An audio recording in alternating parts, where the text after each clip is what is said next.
Hello, ladies and gentlemen. Well, let me get back to the forest. Yeah. See, there was another reason why we went to this forest near the city. Don't know what city, don't care what city, no one needs to know because I don't want to be responsible for anyone being killed.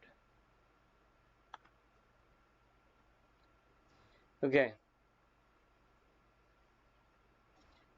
The thing we were searching for as we let this little thing go. Like I said, we got 3 phone calls. This one, the one before, and the one after this. As we let the Alp go in the forest, it ran off. Good. Done with. Well, the thing we were looking for was called a Bärwolf, a Bärwolf, or werewolf. It's a German folk tale monster, commonly known as a werewolf. In debate arranged by Philip of Hesse in the Elector of Saxony in 1539, when it appeared the Holy Roman Emperor Charles V was ready to attack Lutherans. Martin Luther introduced the concept of a Bärwolf, which is a werewolf, to describe the Pope and the Emperor. In the context of resisting the theory, the Bärwolf is contrasted to a mere tyrant, not only broken the law, but overturned the entire moral order upon which in the base of the subjects of such a ruler had right to resist and kill them, and all his supporters. The point was that Luther thought the emperor and the pope were just pop, cryptic. The significance of the term lies the fact that the most of his life Luther held that no subject could actively resist a spectral rule, an issue of position significant at the time when many rulers in the German lands and their respective subjects held competing religious beliefs. The concept of Bärwolf marked Luther's final and most extreme position on resistance theory, as it related to natural law, specifically similar to a matter of what would later be called Hobbes' right to self-preservation.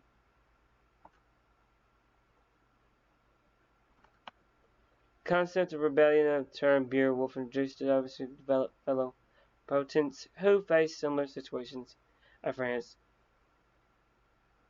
Blah blah blah blah. This name from the German word bear and wolf, the beast, typically werewolf, which is shape-shifting beast that's highly effective by a full moon.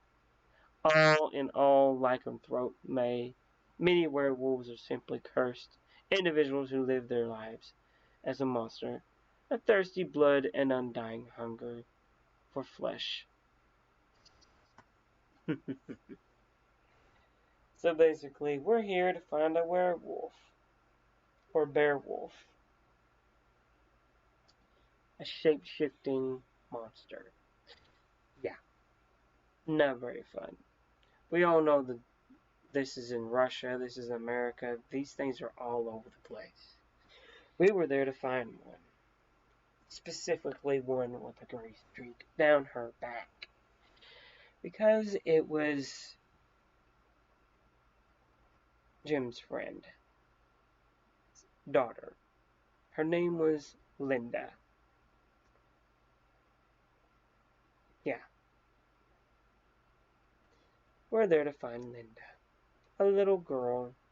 Well, not a little girl. She was 18.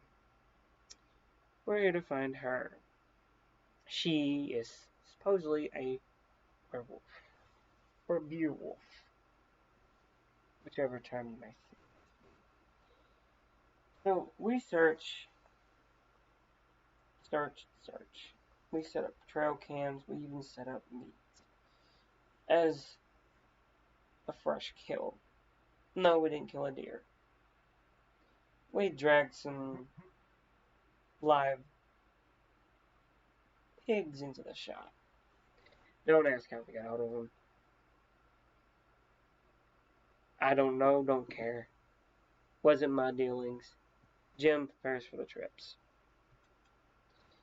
He got a hold of one, and got a hold of two of them. We let it loose and sit into the forest. We had cameras on them, of course. Why pigs? Well, one, they make a lot of damn noise. Two, she loved pork. So there you go. Well, she loved bacon specifically. So we let it loose. We let them all loose in the forest.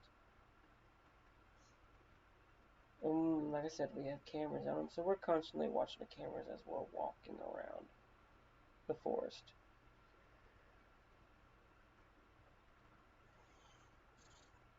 And it was a full moon.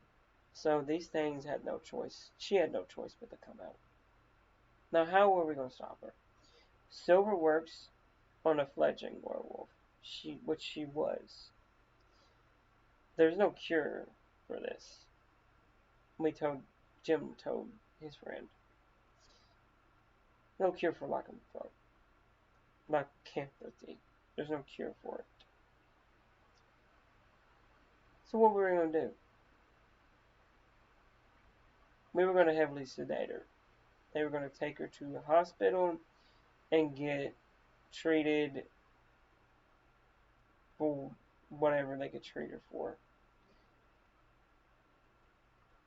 Yeah, kind of stupid. So we weren't going to take her to the. We were going to take her to the hospital after the full moon had let up.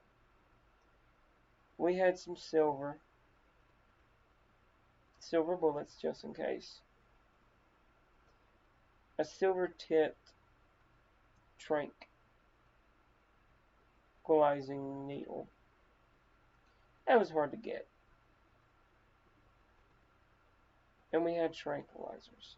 Heavy tranquilizers. Enough to put an elephant to sleep. 5 times over. I wasn't playing around. I didn't want none of my team to get scratched, bit, or hurt. Nor did I want to get scratched, bit, or hurt. And we also put heavily, put it this way, a mild poison on the pigs' bodies. So if she digested them, she'd get that mild sick. She'd get sick. Not enough to kill her, just enough to make her sick so it would slow her down. We had it all planned out. We went out there and we were looking around. We were searching for her. We found her. Full werewolf and all. And yes, she did eat one pig. We got lucky. She was barfing up as we got to her. She could barely move. It was enough to make anybody sick.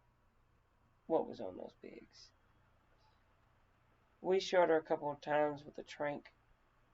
She was out.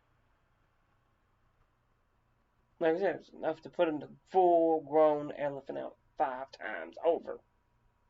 Okay? I wasn't playing around with this thing. She slowly turned back to normal as she passed out. We picked her up. We tied her up in chains. Chained her hands, chained her feet, all up together. So tightly to where it was such heavy chain. This girl was about 95 pounds soaking wet, but with the chain she was around close to 300 pounds. Yeah, we had some people come out there and try to kind of help her into the hospital. Her parents have already contacted the police and all that, so they've had the place surrounded. They weren't taking any chances with her. Not about to do that. So we set up, we talked to him, and we're like, okay, well, you know, that's cool. We were getting paid for this, and we were just gonna watch her, see if they could do anything. They only turned on a full moon, supposedly. Thing is that the only reason that she was still sedated, she hadn't transformed back, is because she was sedated heavily. Once they brought her out of sedation, well, she killed just about everybody in that room. The sedation only lasted for a couple hours. She had been in that room for about 4 hours. As soon as she got a sedation, she turned into the werewolf again. And nobody in that room, except for her parents, survived that encounter. She ran back to the forest. And that's where our next runabout with this werewolf and our next one goes to. I thank you guys for listening. I do enjoy doing these. That's why I'm doing pre-recording them. So if you have any comments, as soon as one of these videos goes live, as soon as I'm able to look at my laptop, I'll get to them. Please comment, like, subscribe. If you have any ideas of what I could do next, or any mythology that is not a mythological god, please let me know. With that said, good night, and God bless. And I'll see you in the next one.